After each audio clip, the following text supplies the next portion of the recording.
Kay ganda talaga ng mga gawa ng Diyos sa buhay nating ito. Sa mundong ito talaga, kamangha-mangha talaga, puri-puri yung mga gawa ng Diyos. Yeah. How great is our God po forever. Ito po, nakaka-bless po yung mga ginawa ng Diyos. Kamangha-mangha po kasi, at sa kanyang ginawa nagpapakilala sa kanya walang mahirap, sa kanya walang imposible, sa kanya mga ginawa masasabi mo talagang siya'y dakila, siya'y makapangyarihan Diyos, walang hanggang wakas, pinakapayapaan. Siya noon, ngayon, bukas at magpakailanman.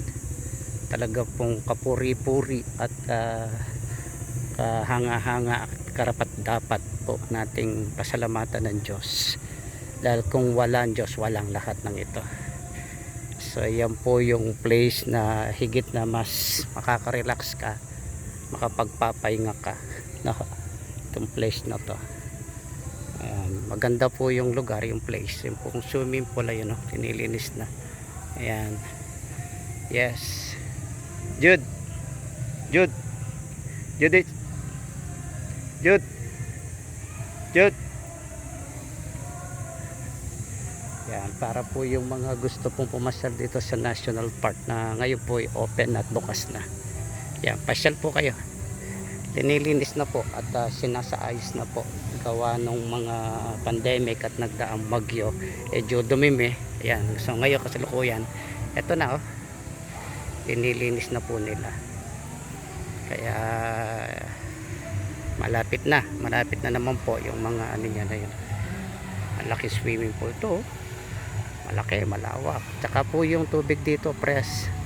Hindi po may tutulad o may kukumpara sa mga iba pong sa iba pong swimming pool na puro chlorine po at hindi nagpapalit ng tubig araw-araw. Ito po araw-araw tumutulo, maagos ang tubig galing mountain, press na press po at walang chlorine po.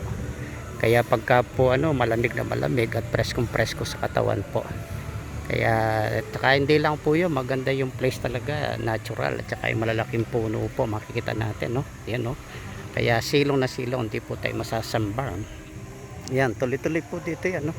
Ito, ayan, akit ka dito, punta ka doon sa kabila. Napaganda po ng kanyang pipicture muna ako.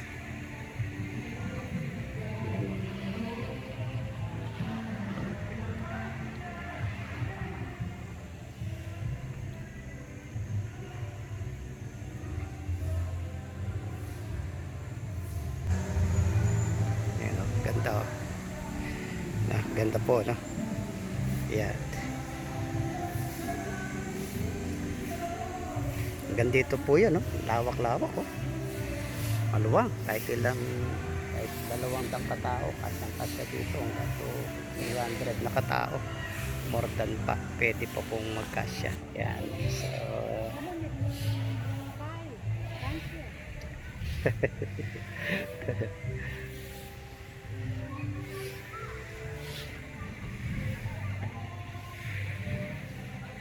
lang po ako dito ako magpipicture sa taas. Ito sa taas torre. Yan o, sa torre tayo.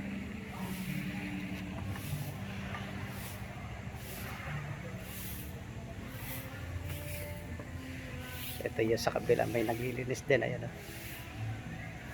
Ito yun, naglilinis din siya.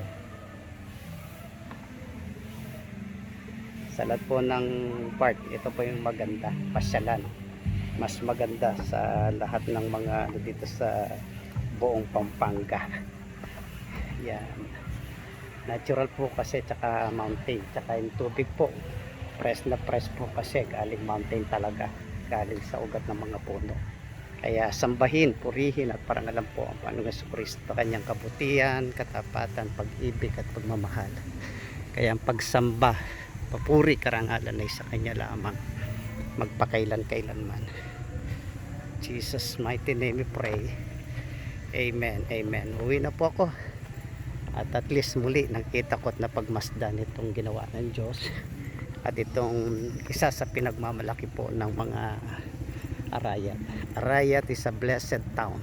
Pinagpala at mabiyayang Arayat, sa biyaya at tulong at pagmamahal ng Diyos sa bayang Arayat at sa lahat ng mga taga-Arayat. Tunay na lahat tayo mga taga-Arayat ay pinagpala ng Diyos na banal at makapangyarihan sa lahat. All glory belongs to God. In Jesus name pray, amen. Amen.